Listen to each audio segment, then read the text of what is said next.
because he is an expert both at the business side of the PEO relationship to its staff and to its clients, as well as also being somebody who understands the entire system that undergirds a PEO. So he doesn't just come looking at things through the lens of just what technology is available and what can we make it do, but he understands the business case, what we're trying to drive within the PEO structure organizationally and operationally, and then translates that very easily over to the technology side of how we can get that done efficiently and effectively. And so I love any good evangelist who's able to see both sides, because this makes them sober-minded in their judgments and in their advice. And so he's joining us today for just a snippet. Unfortunately, cannot be with us in June. So if you want to get access to him after today's meeting, I will share that information with you at the conclusion of this. But it is so good to have you with us today, John. I'm going to go ahead and spotlight your video and get out of your way. We'll give you the floor for the next 15, 20 minutes. And then I will give everybody some instruction as to how we can do our Q&A as soon as you've introduced yourself. All right. Well, thank you so much for the kind words and the introduction. I'm happy to be with everyone and share some time. Like I said, I'm bummed that didn't work out for June for the reschedule. We had some family travel planned that I'm still confident is going to happen, but that's travel that I'm not going to miss. So, you know, for my time today, I guess I'll kind of throw up my first, just start my screen here and get started with the screen share and some of my slides and talk. Like he said, you know, I've spent the majority of my career in this space, and half of it really at a PEO, kind of in the trenches and managing all the different software platforms, and the other half at a vendor. I was at client space with NetWise and Randy for quite a while, and I spent a little bit of time at Prism before kind of branching out on my own and doing consulting. I have a real passion for just helping people solve problems and create better environments to meet the needs of this industry. So we're going to talk a little bit today, kind of, I think it piggybacks nicely off of the previous sessions, you know, where we're talking really about how to take advantage of this time in a way that, you know, turns crisis into opportunity. And I know that at a couple of the different PEOs that I've been working with, that seems to be a really big theme of how do we, you know, how do we really turn this into an opportunity where we come out of it better than we were going in. So just very specific, and I'm going to try to be very practical with some of the talking points that I give you. And I'm also going to try to keep it relatively short and casual so that we can get right into the interactive Q&A part.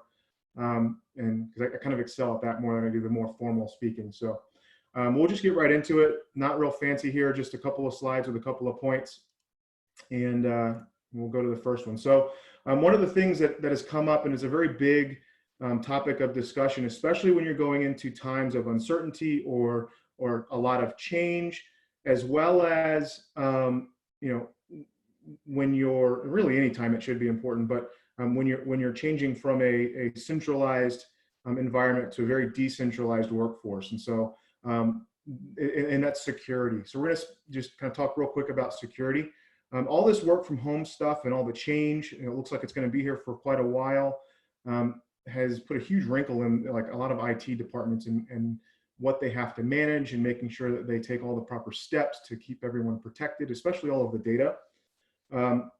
So if you're a PEO that was previously, you know, already kind of decentralized and worked from home, or had a lot of people traveling, you know, all over the place, you know, a lot of your software platforms and your technologies might already be properly secured for this. But if not, you know, you're going from an environment where you actually have very granular control over your network and over the laptops or the computers inside that building, to adding tons of, you know, unknown variables, you know, possible places of attack for, or just trouble. It's harder to troubleshoot when someone's, you know, on the other side of a screen, and you're not physically there sometimes. So, you know, one of the first things that you need to do when going into times of change like this is just audit for vulnerabilities. You know, it's when you're in control and things are kind of normal and standard, you kind of already know those things are off the top of your mind. Well, when you're changing and going through a lot of change, just audit for all of your vulnerabilities. know your weaknesses so that you can have plans, contingency plans around them, or build walls or moats around those weaknesses. Sometimes it's better to know your own weaknesses and prepare for those things than just know your strengths. So make sure that you audit all of those things and that you are ready for them. A couple of examples of that would be, if a lot of you are on Prism or on ClientSpace or on Salesforce or some other large cloud enterprise softwares, that part of the equation is not really changing much, right? You're still remoting into a cloud system, but where you're remoting into that system from and the environment on the actual computers is changing significantly. So things like making sure that you increase your access controls.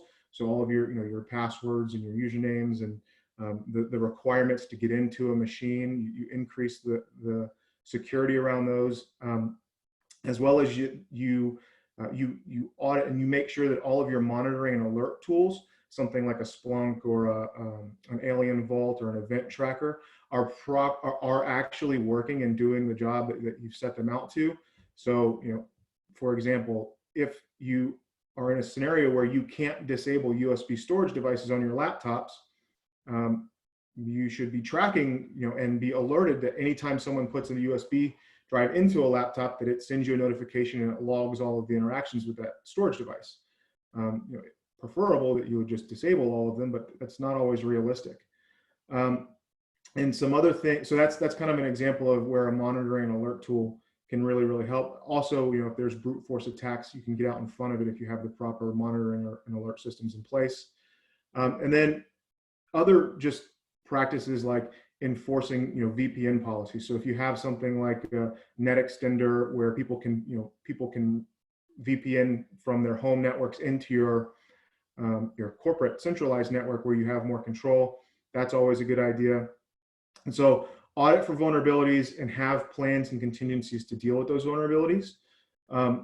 Something else, we heard, I think Scott talked about this a little bit last week, and I've definitely heard this, where when all of this went down and everyone was moving to work from home, they overnighted 100 laptops to their office. And so their IT teams then had to go through this quick process of provisioning all these machines. Well, there's a lot of potential failure points there. So just making sure you triple check, did we set this machine up right? Are the antiviruses working properly? Is there is our monitoring software installed properly? Are all of those things, making sure that you don't skip any steps and that they're actually tested well.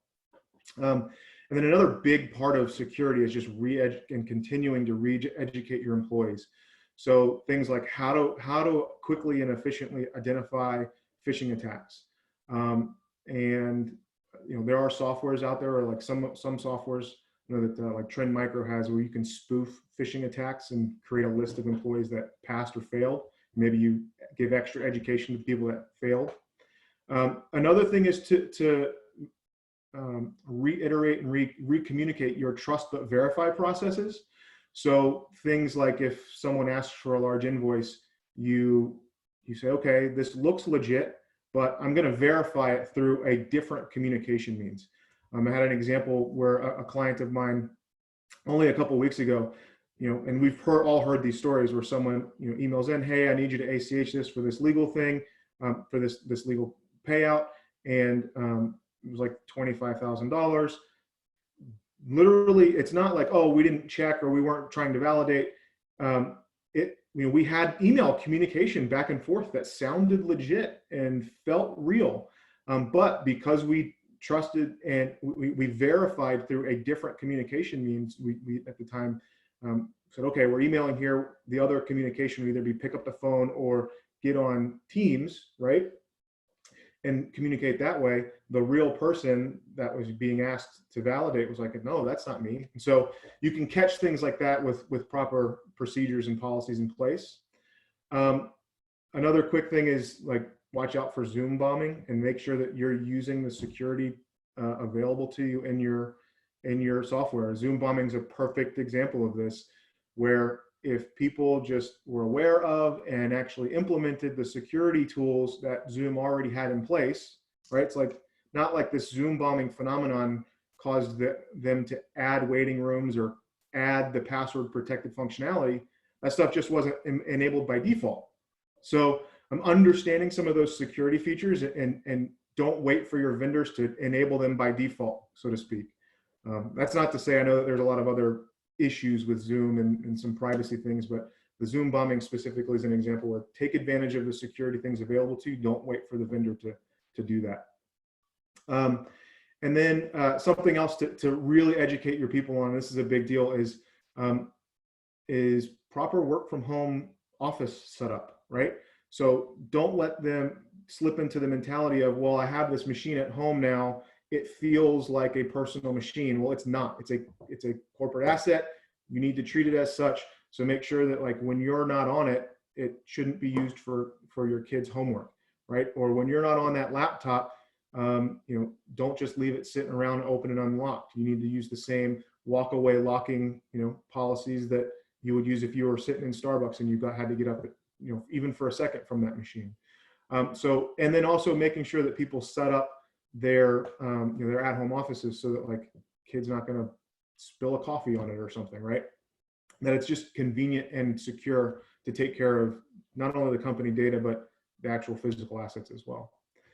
So the next big part of and tip that I want to give is just the project management and collaboration, just understanding what you really probably already have at your disposal. Most of the people and PEOs on this call are probably either on Office 365 or Google G Suite with some version of Slack or Teams or Skype or some other instant messaging tool. And so just really understanding what you have at your disposal. And I feel like every day someone else is coming out with a Monday or Asana or some other project management system with a Kanban board, right? If you're on 365, use Planner. You're already paying for it, right? There are a lot of tools that you are already paying for that if you just re-educate yourself a little bit on the things that you're already paying for, you can take advantage of those.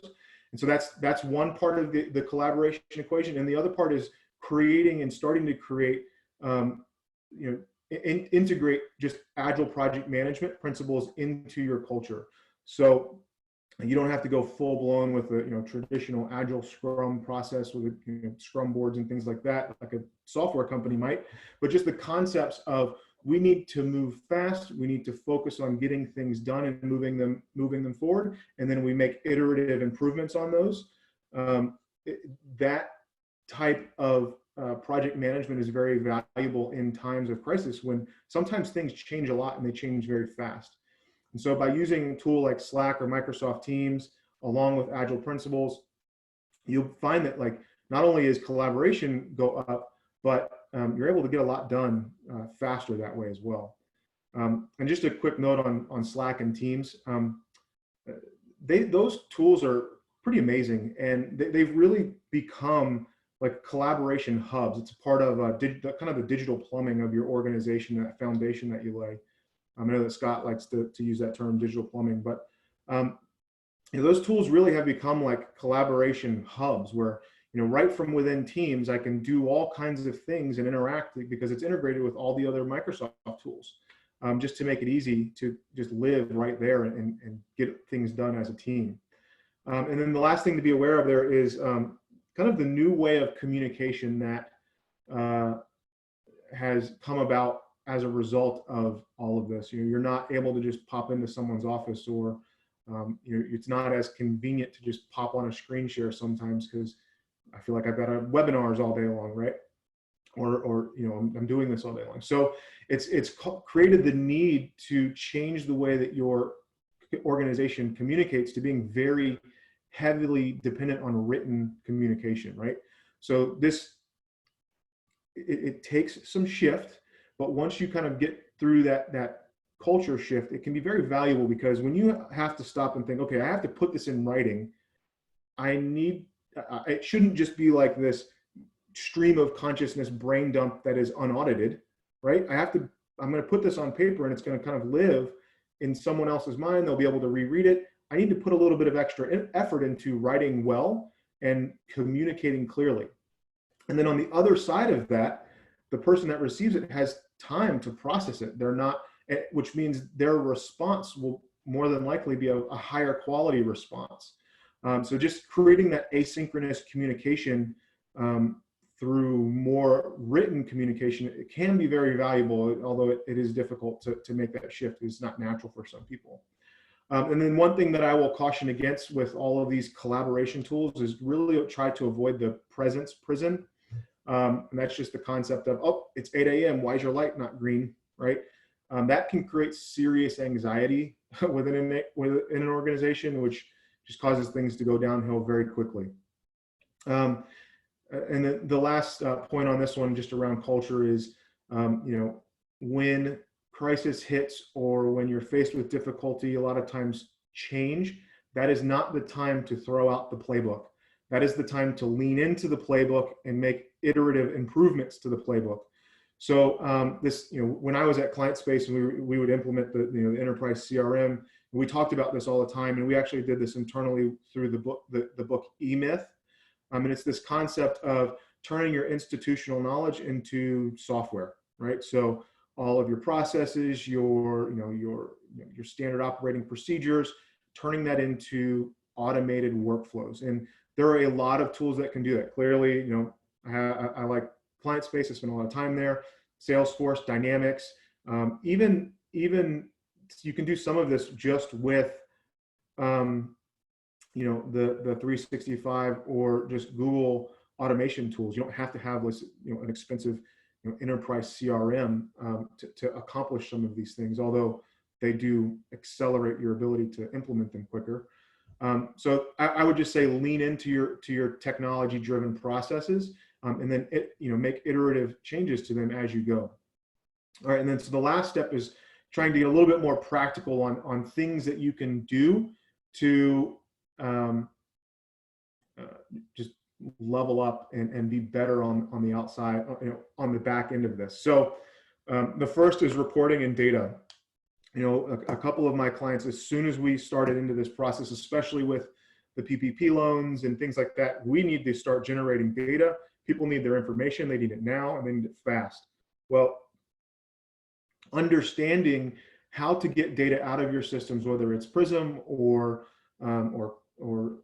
your accounting system or another payroll system. I like to use Prism because it's just the easy reference, right?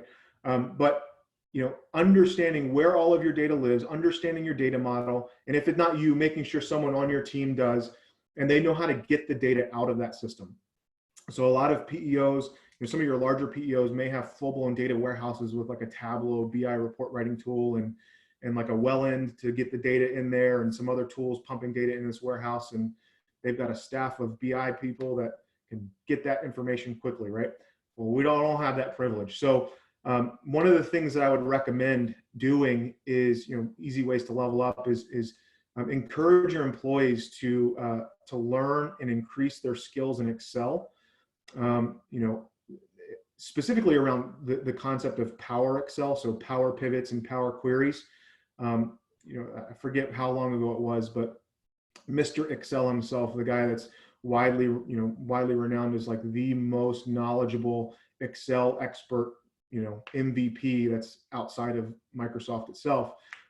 He once said that Power Excel, Power Pivot, and Power Query are the most powerful thing or the most valuable thing to ever be added to Excel. It lets you, import millions of rows of data into an Excel, data model, and then pivot and analyze that information, build relationships, just as if you were, building out and modeling a data warehouse, but it's more as needed, and it's a very powerful tool. And you can do things. That's just another example. You can do things like to help accelerate, report writing for Informer, right, or for Prism, or for your payroll tool. You can build in, live Excel feeds, so you could write an Informer report, connect it via live Excel to the Power Power Pivot or Power Query data model, and then you just open that Excel, run it, and update, and it just automatically changes and updates the data and does all of the pivots appropriately. So things like that can accelerate your delivery of information to your client if you know how to properly implement them. And also, like, I've never heard anyone say, man, I learned how to do this new thing in Excel, and I really regret it. No one's ever learned how to do something new in Excel and regretted it. So just a small little thing to add to your whole team, right? So sales technology, take opportunity to upgrade your website. I'd be willing to bet that more than 50%, if not closer to 70% of the people on this call use WordPress or some very similar tool to WordPress. Upgrade your website. WordPress is much more than just a simple static website publisher and a blog publisher. Like WordPress is to CMS, content management system, as Salesforce is to CRM, right? Like on the surface, that's okay to say, but the reality is Salesforce is way more than just a CRM, like in client space and things like that. Like they're dynamic enterprise application building tools, platforms, and WordPress is the same thing for the web. And so you can, and what I mean by upgrade your website, make it more interactive. So make it more interactive with interactive pricing tools, full-blown, you can create full-blown web applications, forms and communication, landing pages, things that honestly Ryan has been talking about and that Blue Matter does very well for a very long time. And he can probably go into way more detail on that, but I definitely encourage you to do that. And the next is actually, and this kind of references back to the first week of calls, is be social on social, right? People need information from us as an industry. So be social on social media. And then don't just do that though, implement the integrations to your CRM or implement the integrations to your marketing system, whether it's HubSpot or Salesforce or MailChimp or something like that. Take advantage of the data that's available by being interactive and in the mix on social media to help you get hotter and warmer leads that you can actually close. And then last but not least is your support technology. And this is a great one because it's going to allow you to kind of set yourself apart for your clients who actually need you in these times of needs. Like, not that they don't always need you, but like they really, really need us at this time to be there for them.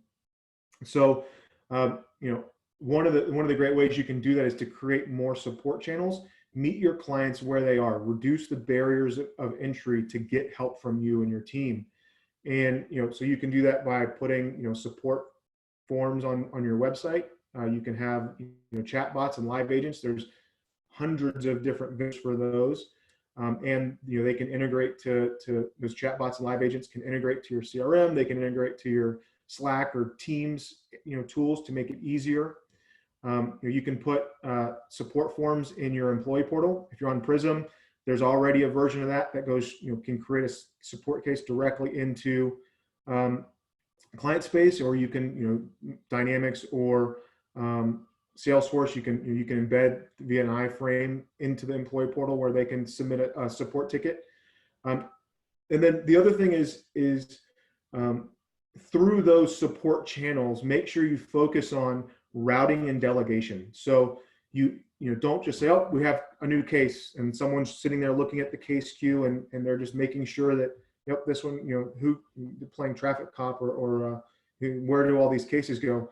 A lot of these tools, Client Space, Salesforce, Dynamics, where you do your case management, they allow you to automatically route cases to the proper people.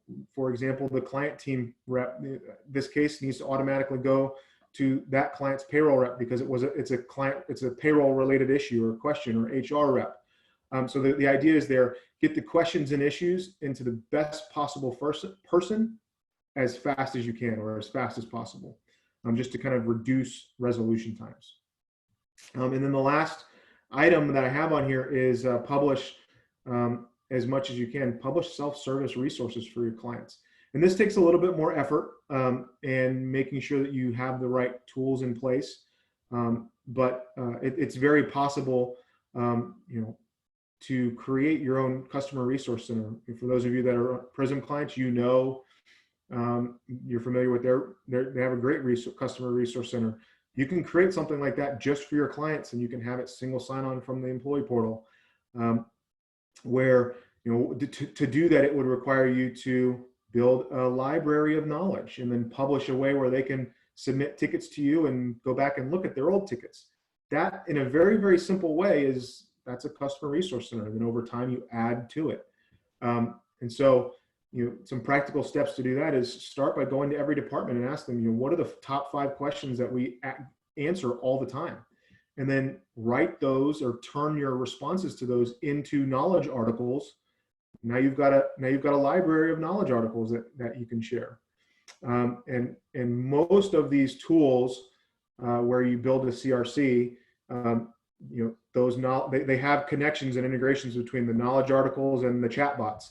So the chatbots can index the knowledge articles and become intelligent and automatically recommend the right article. And so you may cut half of your support requests in half because people are getting the articles and solving their own problems, which in today's day and age, most people would tend to do that first, then like go through the effort of re-explaining their issue. And if I've already done the research to get this far, and I can solve my problem myself, I'm gonna go ahead and do that.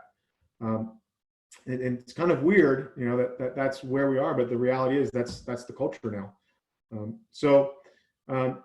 Okay, I know I've said last one a couple of times now, but this really is the last one. It's quick. Communicate and collaborate with your vendors. Your software vendors specifically, they want to help you. They want you to be successful through this time. I've actually been very impressed with, come back to Prism, with the way that they have handled a lot of things, with all of the moving targets. It's crazy, right? Like, it feels like every day there's some new thing that they have to account for. And they are working towards that, and they are making a lot of progress in that direction of, yes, we're communicating, yes, we're making changes, and we're doing our best to stay on top of that. But communicate with your CSM or at your CRM vendor. Communicate with them on a regular basis, because a lot of times they want to help you through these times, because they know the alternative is you like being very selective of, if this isn't providing value, I've got to get rid of it, because we have to be very intentional with our spend and our time. So that, I'm going to stop it there, kind of open up for questions. I know I talked fast and talked through a lot, so hopefully there's some good dialogue to come out of that. And yeah, thank you for the time. Thank you, John. And let me just give a little bit of clarity, housekeeping items. This has been very valuable information and a very concise delivery. Thank you.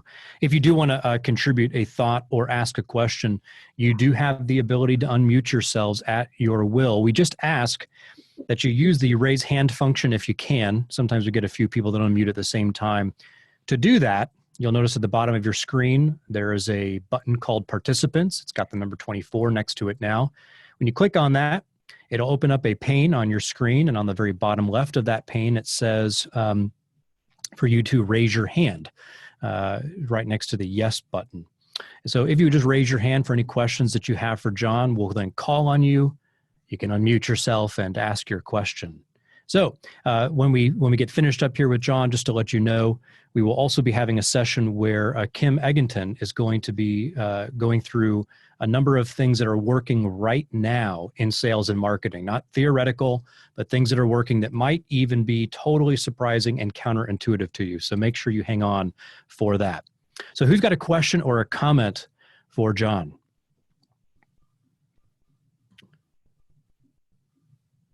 Come on now, this is Pace. This is not a silent group ever in any context. There he is. There's Corey. Corey, go for it, sir.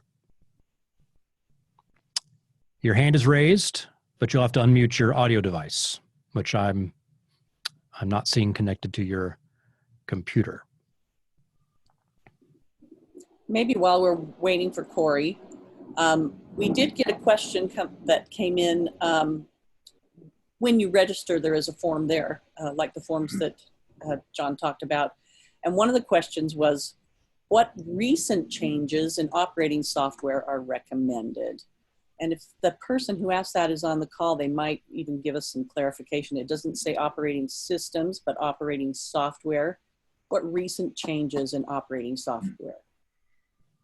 Yeah, I was going to ask a little bit of clarity there on software versus operating system like the OS.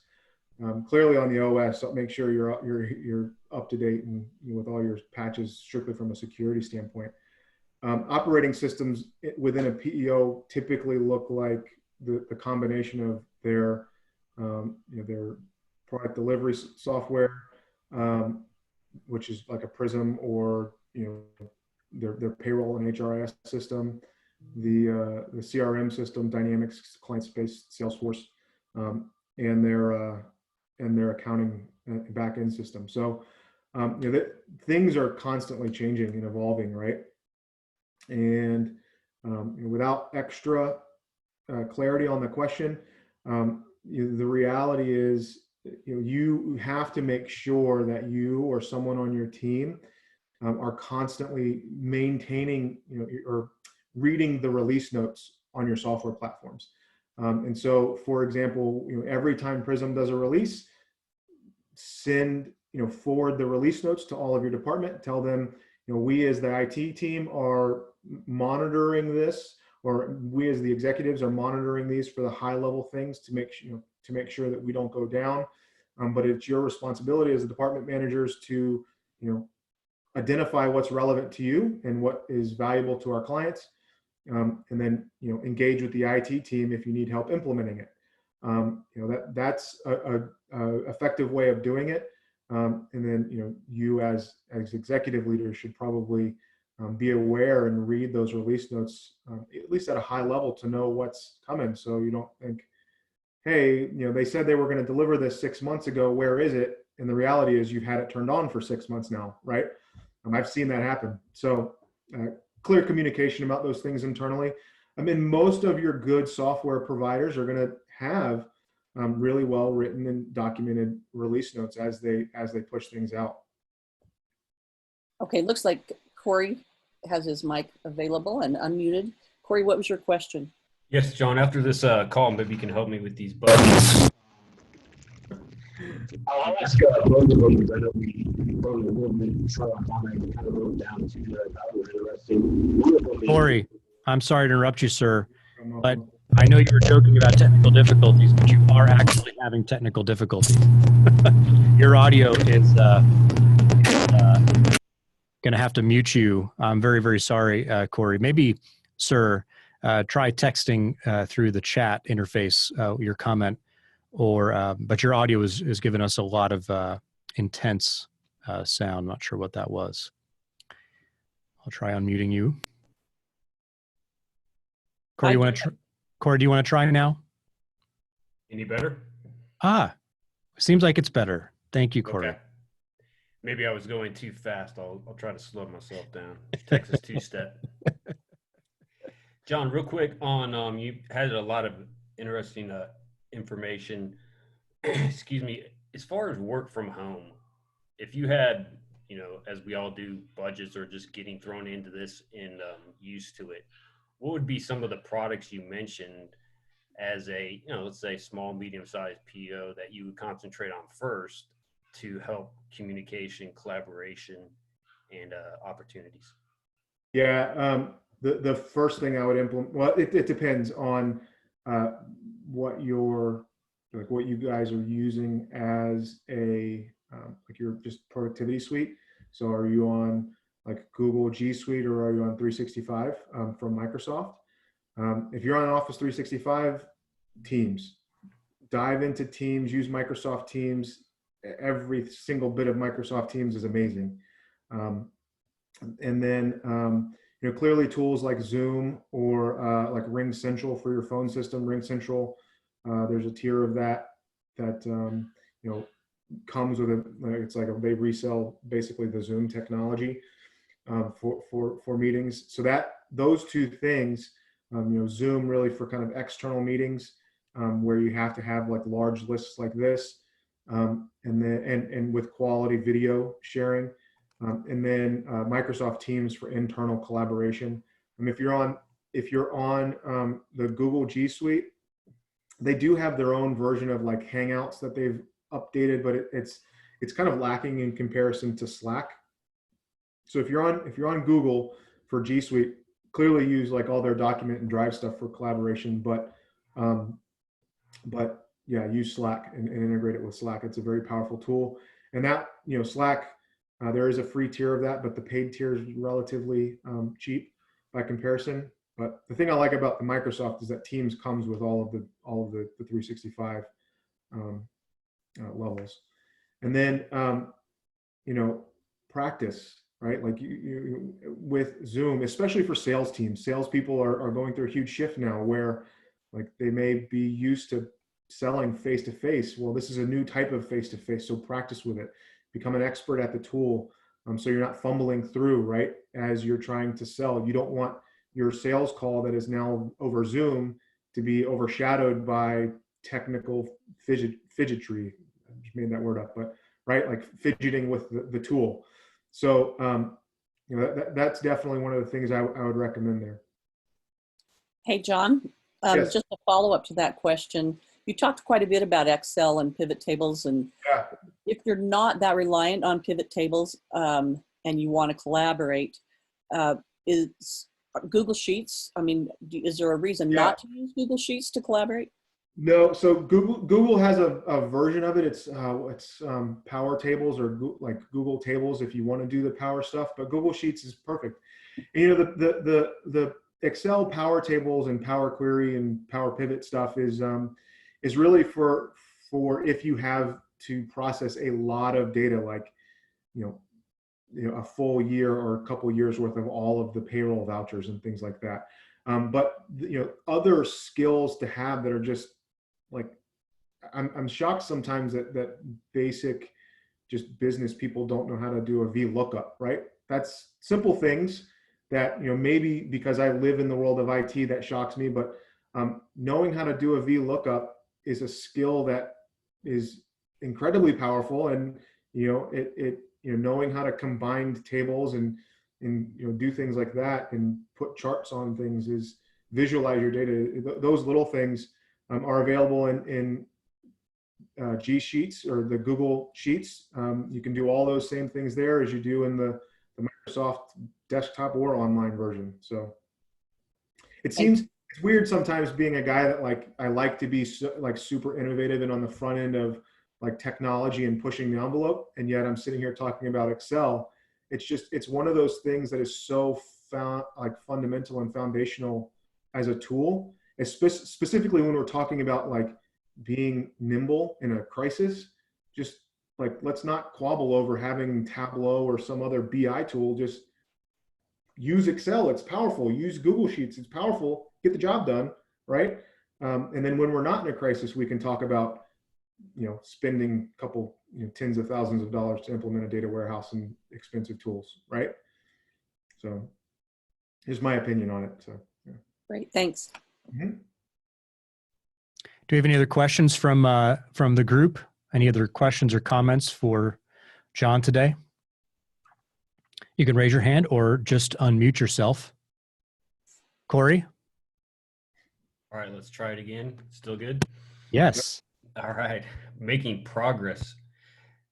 John, I thought it was interesting on the, just out of curiosity, how does someone take an email and create a conversation with somebody internally where it looks like peer-to-peer? In what context? In the context of where you said you had an example of where somebody was, going to wire monies and how we can maybe guard against that, especially since we're remote now too. Yeah. So, the first thing that's important to know is that unless you turn on like email encryption for every email that you've ever sent, email is just plain text that's sent over the internet, right? So those things can be intercepted, and there's massive databases, out there where they just have copies of your emails, right?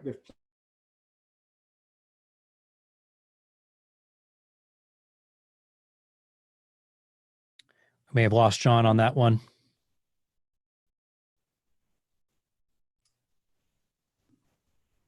So Ryan, you're finally saying it's not me.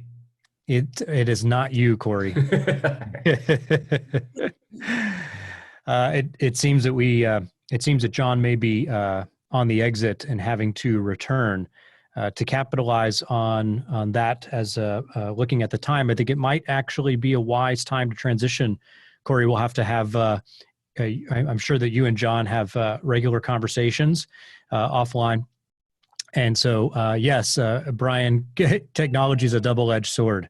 And so, Kim, I think this would probably be the right time to transition over to you and give you the opportunity to share some compelling insights regarding sales and marketing that you learned from PEOs over the last week since the last time we met. Great. Thanks, Ryan.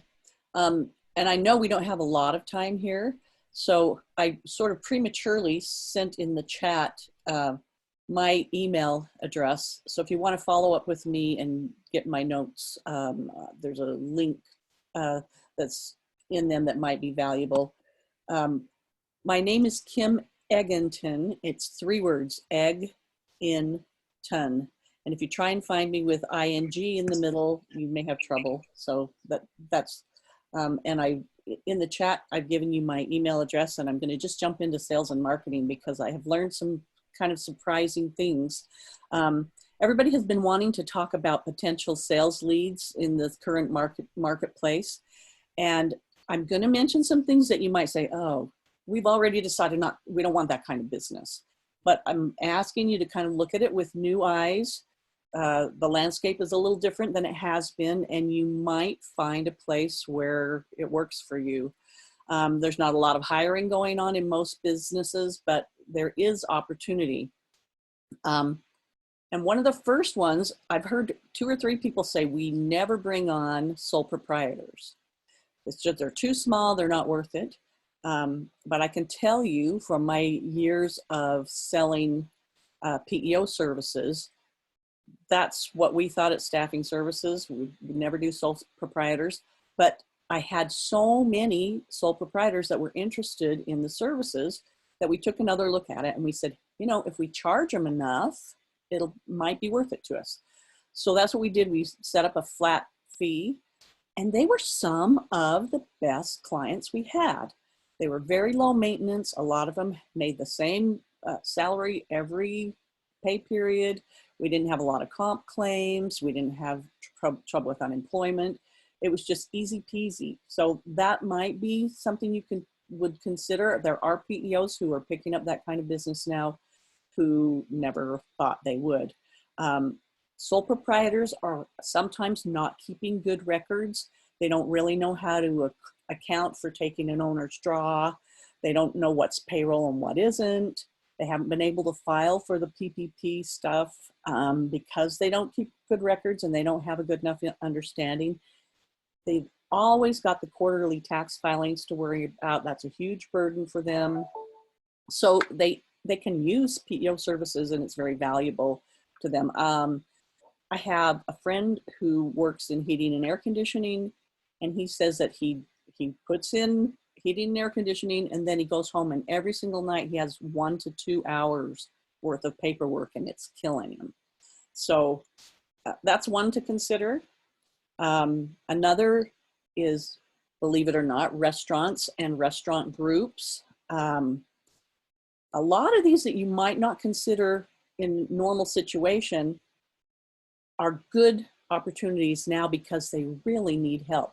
And I know that you're thinking, well, they don't have a lot of money to spend, but I think we can show them that they can't afford not to use PEO services. They are running down the street with their hair on fire. They are trying to pull things together. They don't have time to do the things that are employee and employer rated, that are issues, all the paperwork and everything, you know, everything that we sell, they don't have time for it. Some of the restaurants have kept their management on payroll. So even if they have closed completely down, you know, they have the framework there.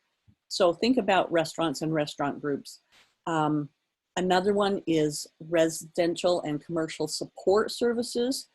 I have a friend who just started up a deep cleaning service for vents and ducts, and in people's homes and in assisted living places and commercial buildings. It's a nice thing to be able to say, even our vents, that's all been cleared out. You know, if you're going to go on an airplane, they have HEPA filters now on airplanes. And so there are a lot of those companies that are hiring right now. I mentioned heating and air conditioning. Carpet cleaners, a lot of places are getting their carpets and floors professionally cleaned. And again, these people don't have time for the paperwork and for the management of employees. Pest control falls under that. I know that you're going to see a lot of, places like this that are huge franchises, but you'd be surprised at how many are just little onesie twosie or even somebody with 10 employees that aren't affiliated with a franchise. So as well as restaurant groups, there are other associations that would want to take a group of companies in a specific industry and offer them PEO services. So you might be able to pick up several clients from associations. I'm going to mention 3 other industries, but they all have a recurring theme.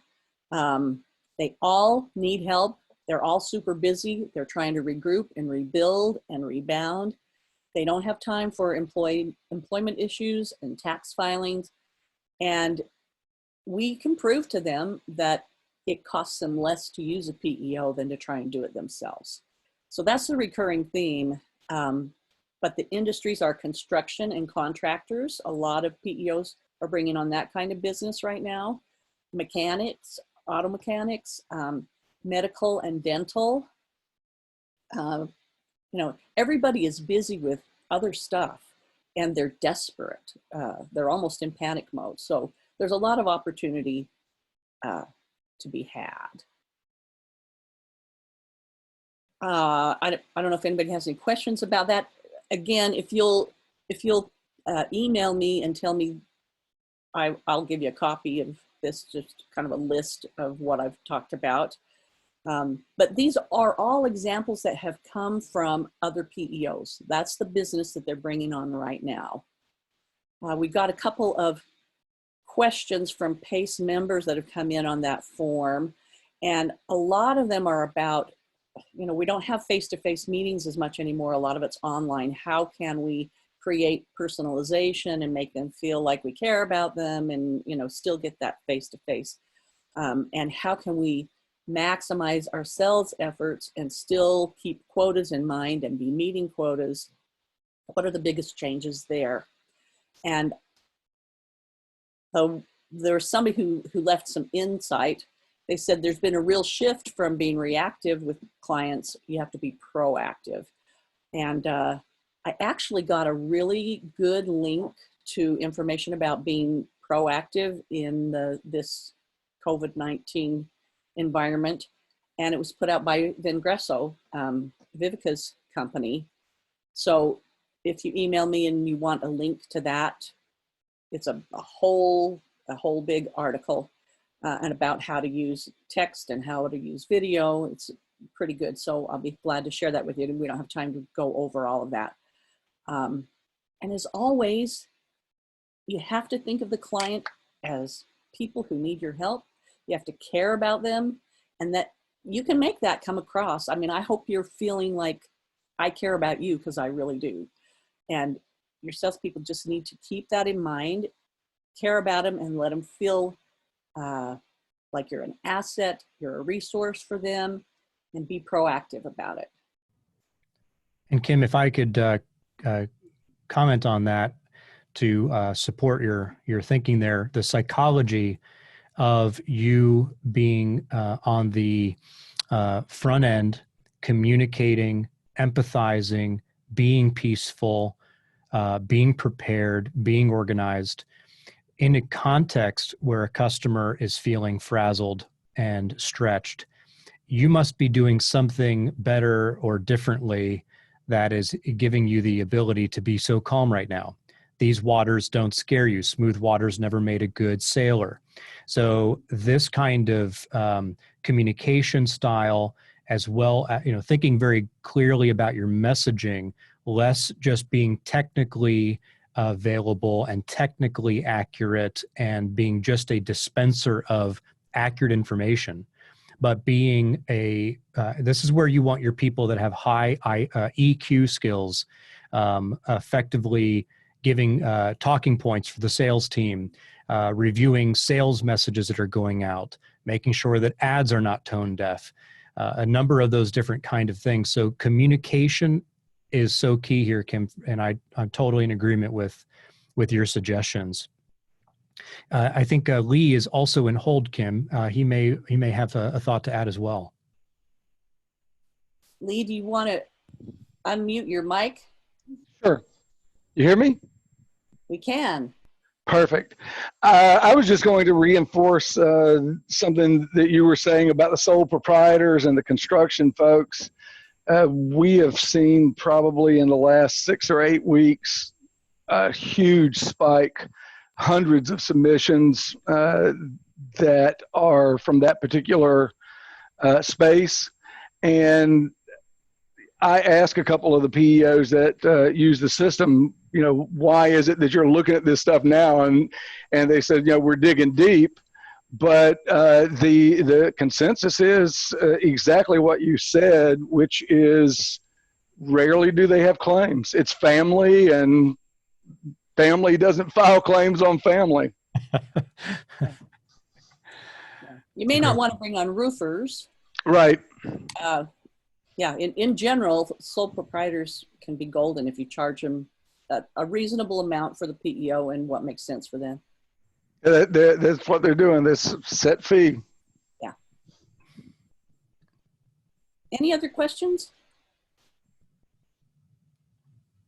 Anything anybody else is doing that is effective in their sales and marketing right now? Yeah.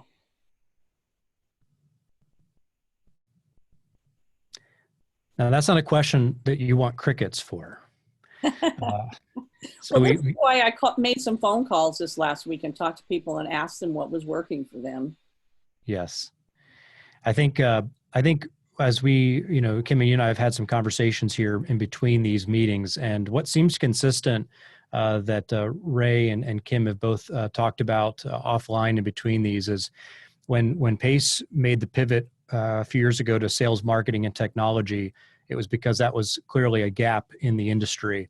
And, what we are thinking about here, and we'll present this to you in communications after this next meeting, but thinking about doing this on an ongoing basis and continuing to surface less Q&A of what are you doing that's working, and potentially a bit more of things that we've surfaced that we know are working, or in the same way that you want to be a peaceful beacon of clarity for your clients, also potentially showing up and saying, here are 3 things to work on this next week, so that you can begin incrementally implementing a few ideas that are practical, that will work for you. So we're working on that behind the scenes between now and the conference coming up in June, but potentially doing this ongoing. So give some thought to that. We may be reaching out and asking you if you're open-minded to it.